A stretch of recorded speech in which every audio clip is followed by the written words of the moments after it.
Hi everyone, welcome to day 5 of our 30-day personal brand growth plan.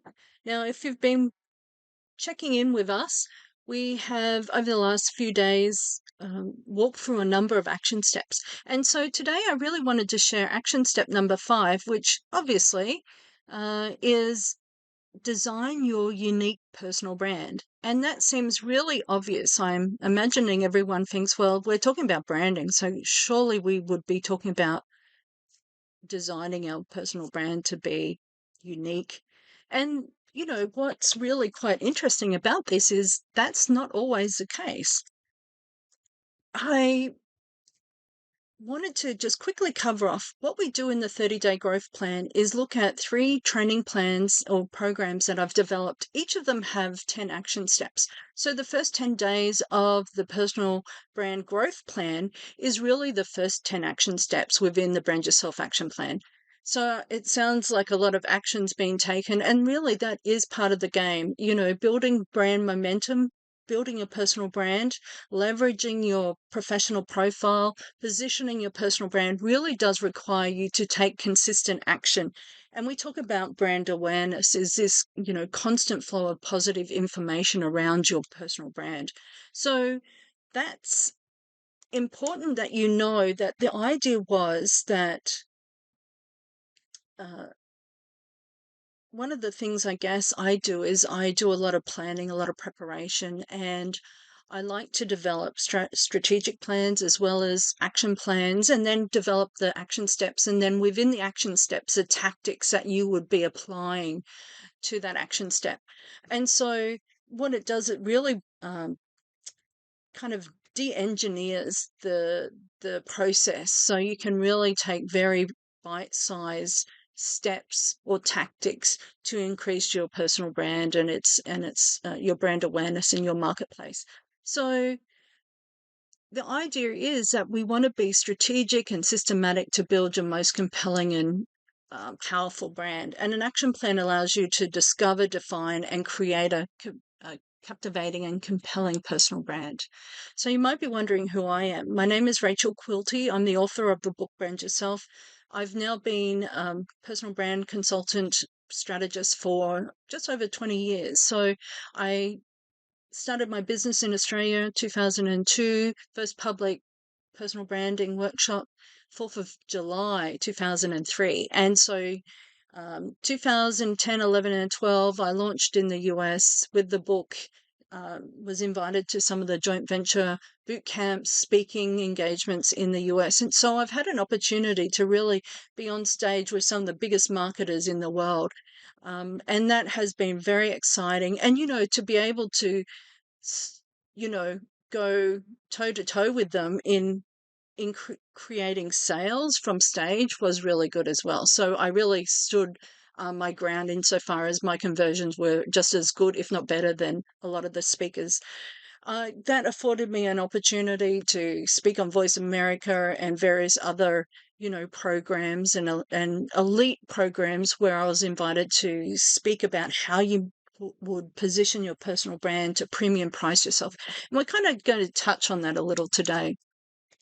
So I talk about building momentum. So as I was launching the book, I was still writing it. I hadn't actually launched it. I literally was in the US, in New York, Times Square. Oh, I was staying at the Waldorf actually when I signed off the final version of the manuscript. And so, I was creating a lot of momentum. But prior to that, I'd already been speaking. There'd been a lot of magazine articles, a lot of press around personal branding, and I was able to be quoted quite regularly, interviewed on various radio stations, TV stations, and it was really, it's one of those things where when you start to focus on your brand, you really can create momentum. And the idea is that when you do start to focus on branding yourself, you learn how to build a powerful brand. You create a brand that attracts opportunities. You develop a personal brand that reflects your potential and your goals. It differentiates your brand as well as your brands you as the authority in your marketplace. So we're going to touch on a few of those issues as well. The right personal brand will improve your business credibility and positioning, increase your confidence and effectiveness, improve your communication, increase your persuasiveness, earn you improved market standing, help you achieve your business goals. And so I wanted to talk. A lot of people wonder about, when I say effectiveness, if you have a very clear brand, clearly it means that when you're creating content, you're able to brand and badge it very quickly and easily, and the design brief around your brand. And so really you can improve your productivity. And that's one of the things that I love. A lot of people, you might be looking at this and you can see that I've created 30 small graphics to kind of support each day. And really, that just took a couple of hours because, I've got the colors, I know what I want to do. And it really was just popping a different image in, changing the day and the step. And so, that really does support your creativity. It supports your productivity because you're not rethinking everything every day. It doesn't have to be new. You're actually just creating something that is visually appealing, but it also is slightly different. So it's not the same. And can I just tell you, one of the reasons why today is such an important day is because we're talking about designing your unique personal brand. And often people think, well, personal branding is all about, a tsunami of selfies and a tsunami of all these biopics, and you start seeing people that are, all you're seeing is their bio photos. And really, when you start looking at positioning and creating a competitive edge and brand equity, which we're talking about today, you can see that, being a tsunami of selfies isn't necessarily going to create that brand awareness that you can leverage. Yes, it's creating awareness, but you also have to be thinking about what emotions are you invoking when you're creating this brand awareness. So the brand yourself action plan, really, I call it your secret to success. It's all about foundation. It's all about preparation and planning. And so let's just quickly walk through some of the action steps that we've touched on. Action step number 1, discover your existing personal brand. Action step number 2, determine your target audience. Action step number 3, define your true personal brand. Action step number 4, dominate your marketplace as the authority. Action step number 5, design your unique personal brand. Action step number 6, develop your brand signature style. Action step number 7, devise your personal brand marketing plan. Action step number 8, decide your desired outcomes, resources, and skill set. Action step number 9, deploy your personal brand message. And action step number 10 is to deliver your personal brand promise. So today we're looking at action step number 5, design your unique personal brand. Design a personal brand that will reinforce your personal brand in the minds of your target audience until you become top of mind. Such an important distinction there that, and what that comment captures, it's the fact that what we're trying to do is reinforce your personal brand. And we talked about this the other day, that we really need to ensure that we understand our target audience sufficiently, that we understand their preferences, their learning modalities, and what appeals to them. Our brand has two masters, our target audience as well as ourself. And so we're congruent with our brand, but we also want to come to the party presenting a brand that is appealing and persuasive and influential to our target audience. So, one of the things that's most important, why we want to take some time and plan our brand and design, if we're looking at why it's important, as we've been talking about each day, is that 2 hours planning can actually save you 8 hours work.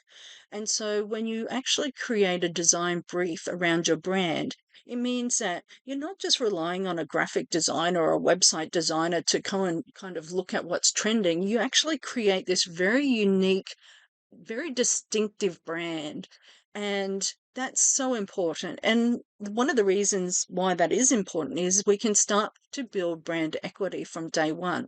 So, if you're looking at some of the branding that happened during COVID, it was just like, here's a workbook, here's a generic template, here's your colors, and so there was really a lot of colors and a lot of fonts that were used repeatedly. So no one was necessarily standing out to me visually. I could see those that were very using templates or using the same kind of design ideas. And you have to know that in behind the scene, there is colors that emerge as trending colors for the year. So often they're picked up by graphic designers, but there's also these, graphics and design templates that really emerge as trending. And so you will start to see, like, for example, I've seen some of the same graphics like in 7 different companies, and this is their new branding. It's like, oh my goodness, like your designers all literally pickpocketed from the same place. And the reason why that's dangerous is because if you don't go to your graphic designer or your website designer or have a very clear understanding of your design brief, then you're just going to get some generic branding. And why is that important to know what's generic and what's going to be uniquely your design? And why is it important? If we look at Coca-Cola, Coca-Cola was able to build brand equity from day one. It was able to kind of distinguish its brand and as a result become iconic because it's differentiated itself from generic brands. So we look at soda pop, we look at soft drink here, we look at Coca-Cola is all literally synonymous for those pop, soda pop and soft drinks here in the Australia. So people will say, do you want a Coke? Which means, do you want any kind of soda pop or any type of soft drink? So it's really synonymous with that product. So it's created enormous brand equity as a result of being able to distinguish itself from a generic brand. And that price difference is what we call brand equity. And, in this case, it's brand identity as well as brand awareness, as well as, it's memorable, indelible impression that it's made on us that allows us to give it a perceived value, which they can then leverage and premium price. Now, if you think about how you might go about doing this as in your own business, it's really looking at how, and I talked about improving your productivity and effectiveness. So this is just an illustration of, some of the products that we have. So Brand Yourself Blueprint, Brand Yourself the book, and Brand Yourself Action Plan. And so they're all products that we have, and yet they are very differentiated. The colors were very intentionally chosen. The logo was intentionally designed. The colors were selected very intentionally for their psychology, as was the white space.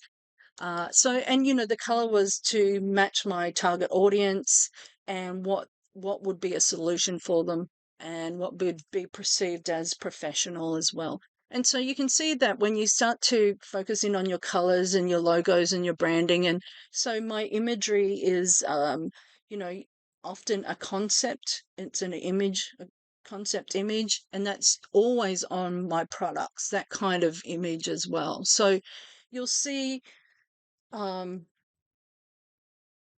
be a single item, it'll be a concept as opposed to like a person or something else. So there's look, I mean, I can tell you that the design issues within my own design is quite substantial and comprehensive, and that's what I want for everyone to actually understand, that there is science and communication and influence and psychological triggers that we're tapping into when we're actually looking at brand design and creating this unique design for you. And one of my colleagues who she had this to say, which was fabulous, and she actually is wrote the foreword for my book, Brand Yourself. She said, when it comes to branding and creating your celebrity image, there is no better expert on the subject than Rachel Quilty of JumptheQ. Rachel's professionalism, quality, and attention to detail is exemplary. She not only walks the talk, she gets the